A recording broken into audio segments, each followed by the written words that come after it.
that down, let's move on to this, shall we? You know, last night I ran out to, because I found out in advance that the screen unseen, the secret screenings of AMC theaters last night was going to be The Life of Chuck, which I know a lot of people have been pretty excited about seeing and wanting to see. So I decided, you know what, I'm going to run out and see it. Anne was off teaching a class. So I'm like, I'm going to go watch Life of Chuck. So I went to go see it. And some of you guys might have seen my out of theater reaction. So let me expand on a little bit here. And I want to make sure I try not to give, there it is, 39 great years. Thanks, Chuck. I want to make sure I don't delve into spoilery territory here, because there are a couple of big spoilers in the film, and I want to make sure we don't give those away. But I will say this. The very first thing I had to mention in my out of the theater, and that I have to mention here, is this. Do not go into this movie expecting a Tom Hiddleston movie. All right. I was talking to Rob this morning. I said, my one big problem with this movie, and it's not even the movie, it's the marketing of the movie. The marketing makes you feel like this is a big Tom Hiddleston movie, and it is not. Tom Hiddleston is maybe, if I'm being generous, in about 20 minutes of the film. He does have what might now be my favorite dance number in any movie ever. It's a completely out of nowhere, fantastic dance number. And that's not spoiling anything, because on the poster of the movie, he's literally dancing. So I'm not giving anything away there, but it's a marvelous dancing. But he's really not in this movie much. I just got to let you know, he's not in the movie much, despite what you think. So if you're going into this film because you're a big Tom Hiddleston fan, you want to see a big Tom Hiddleston movie, check your expectations, because he's not in it a lot. This movie is also not going to be for everybody.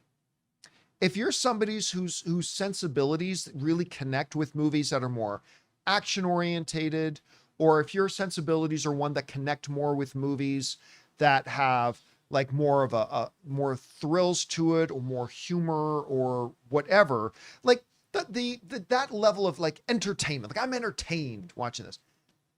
This movie may not be for you. It may not. It is a slower, contemplative, I almost called it something like, it's a meditation on life. The movie, to me, if I had to break it down in one statement, I'd say it's basically a meditation on life. And I mean that in a beautiful way. It's a beautifully put together film. It's a profound film. It's a film that several times through it had me thinking.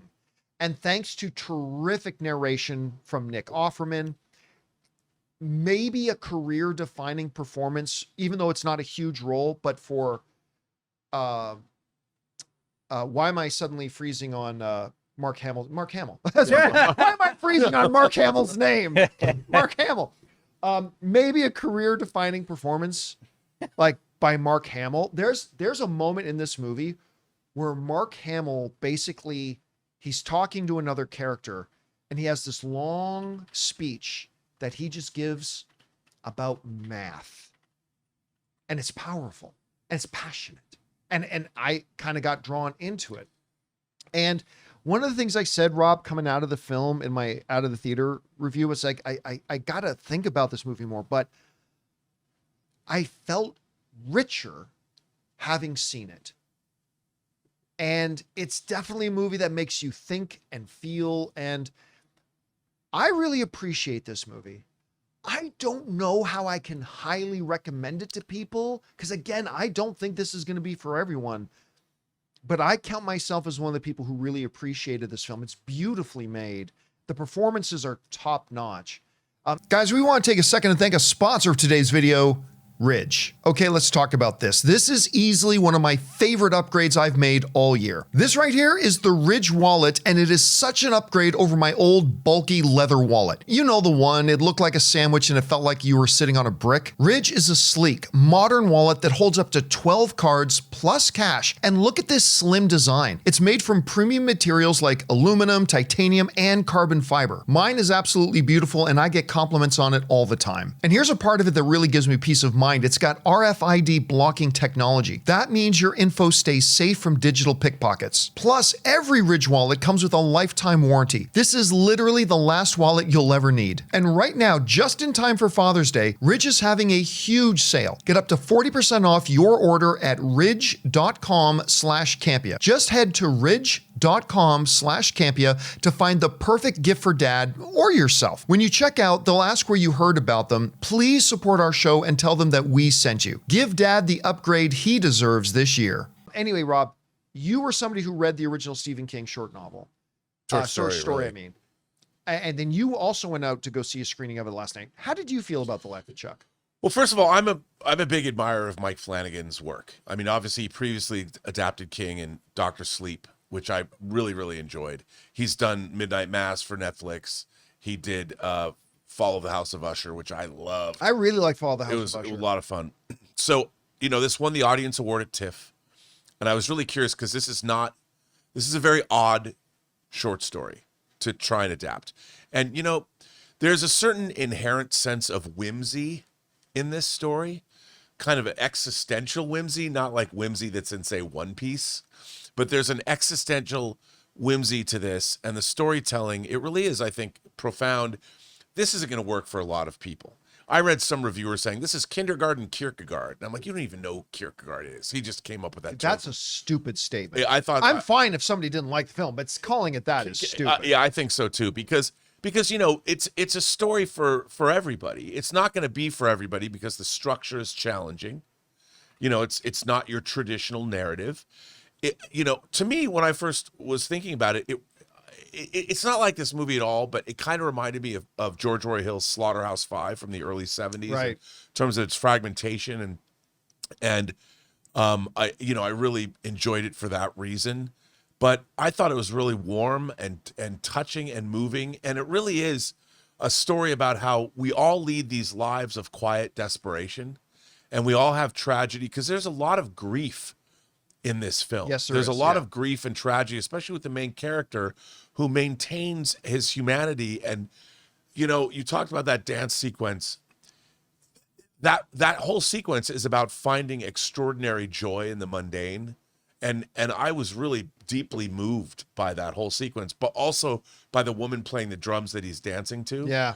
The whole sequence was such an affirmation of life. And in terms of where we're at today, it just worked for me. I mean, again, maybe my favorite Stephen King adaptations all seem to have narration. Stand By Me had Richard Dreyfuss. Morgan Freeman narrates Shawshank Redemption.